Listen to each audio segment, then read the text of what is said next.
नमस्कार दोस्तों, आपके अपने चैनल पूजा वार्ष्णेय हिंदी कहानियों में आपका स्वागत है। आज का शीर्षक है श्राद्ध।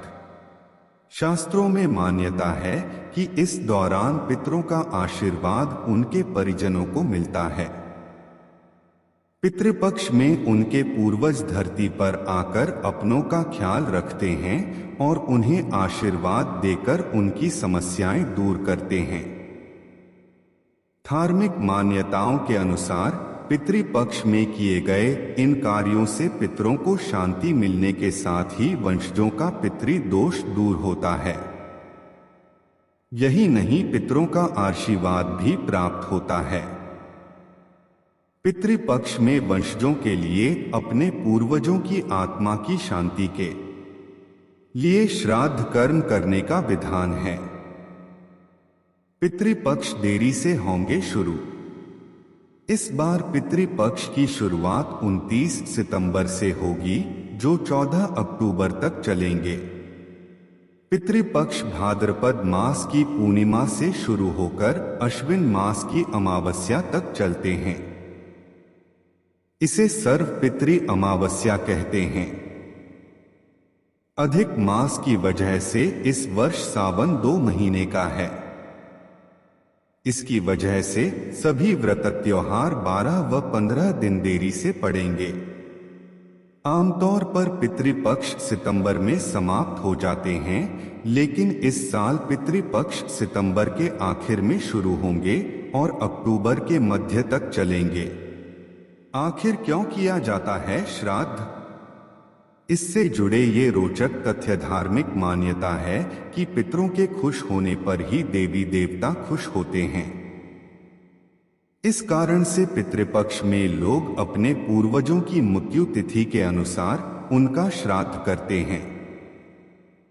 हिंदू धर्म में मान्यता है कि जिन प्राणियों की मृत्यु के बाद उनका विधिनुसार श्राद्ध नहीं किया जाता है, उनकी आत्मा को शांति नहीं मिलती है और उसके पितृ उससे नाराज हो जाते हैं। इसलिए पितृपक्ष के दौरान पितृतर्पण जरूर करना चाहिए। पितरों को भी देवताओं के समान माना गया है। इसलिए किसी जातक की मृत्यु के बाद भी उनको उतना ही सम्मान मिलता है जितना भगवान को। पितरों का तर्पण करने से उन्हें मृत्युलोक से स्वर्गलोक में स्थान मिलता है। श्राद्ध किसे कहते हैं? श्राद्ध का अर्थ श्रद्धा पूर्वक अपने पितरों को प्रसन्न करने से है। पितरों के प्रति तर्पण अर्थात जलदान, पिंडदान, पिंड के रूप में पितरों को समर्पित किया गया भोजन व दान इत्यादि ही श्राद्ध कहा जाता है। देव, ऋषि और पितृ ऋण के निवारण के लिए श्राद्ध कर्म सबसे आसान उपाय है।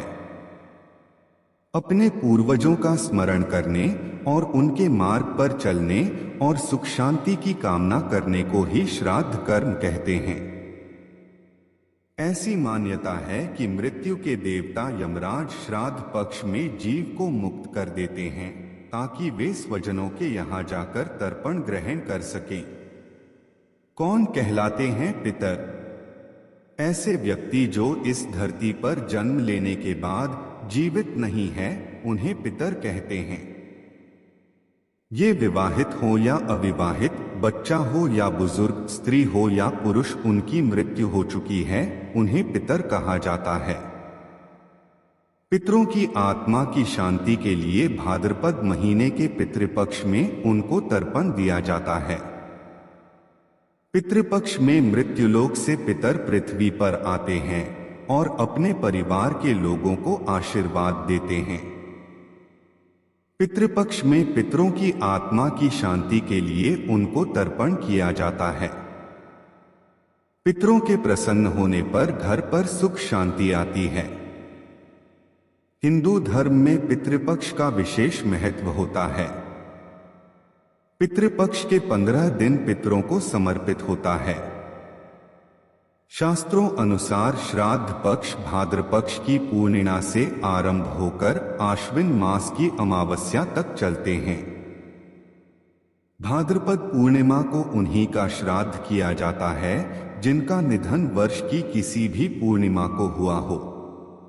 शास्त्रों में कहा गया है कि साल के किसी भी पक्ष में जिस तिथि को परिजन का देहांत हुआ हो, उनका श्राद्ध कर्म उसी तिथि को करना चाहिए।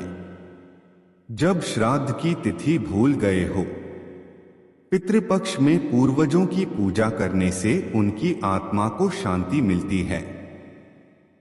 बहुत से लोगों को अपने परिजनों की मृत्यु की तिथि याद नहीं रहती। ऐसी स्थिति में शास्त्रों में इसका भी निवारण बताया गया है कि यदि किसी को अपने पितरों के देहावसान की तिथि याद नहीं है तो ऐसी अवस्था में आश्विन अमावस्या को तर्पण किया जा सकता है।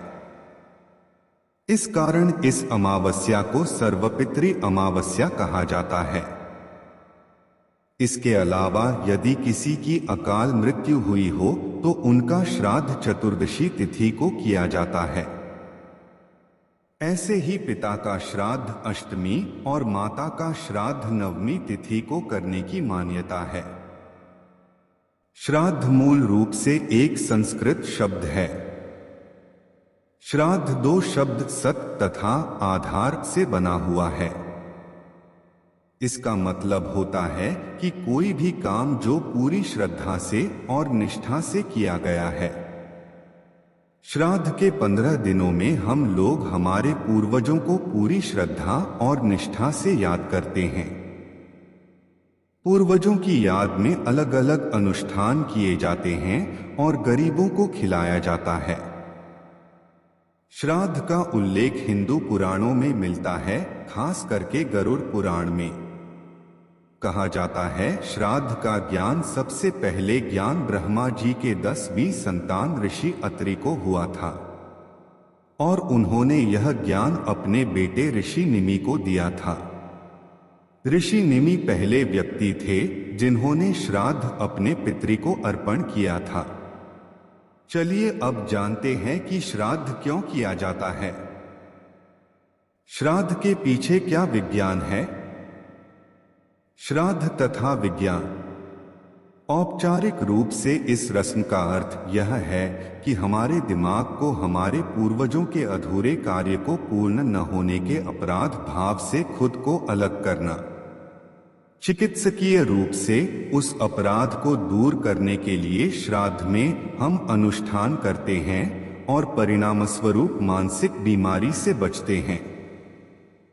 अगर दूसरा पहलू देखें तो वैज्ञानिक तौर पर दक्षिणायन में मन की ज्यादा नकारात्मक स्थिति में रहता है, क्योंकि इस समय रात दिन से अधिक लंबी होती है। दक्षिणायन 14 जुलाई से शुरू होती है और 13 जनवरी को समाप्त होती है। दक्षिणायन के दौरान चातुर्मास अवधि पहले 4 महीनों में मन में अधिकतम नकारात्मकता है। चातुर्मास में सावन, भादो, अश्विन और कार्तिक महीने हैं। इस समय हमें ज्यादातर हमारे पूर्वजों द्वारा रह गए अधूरे काम या इच्छा का एक अपराध भाव सताता है। यह एक मानवीय प्रकृति है। सरल भाषा में कहे, जब जानबूझकर या अनजाने में हमारे पूर्वजों ने गलतियों या बुरे कामों या पापों को किया है, वे हमारे जीवन में पितृ दोष के रूप में दिखाई देता है, जिसे किसी भी क्षेत्र में जीवन में हमारी सफलता का सबसे बड़ी बाधा मानी जाता है। यह पितृ दोष का अपराध भाव आपके दिन प्रतिदिन की गतिविधियों के दौरान याद आता रहता है और हम ध्यान नहीं दे पाते। इसी अपराध भाव को दूर करने के लिए हम श्राद्ध करते हैं।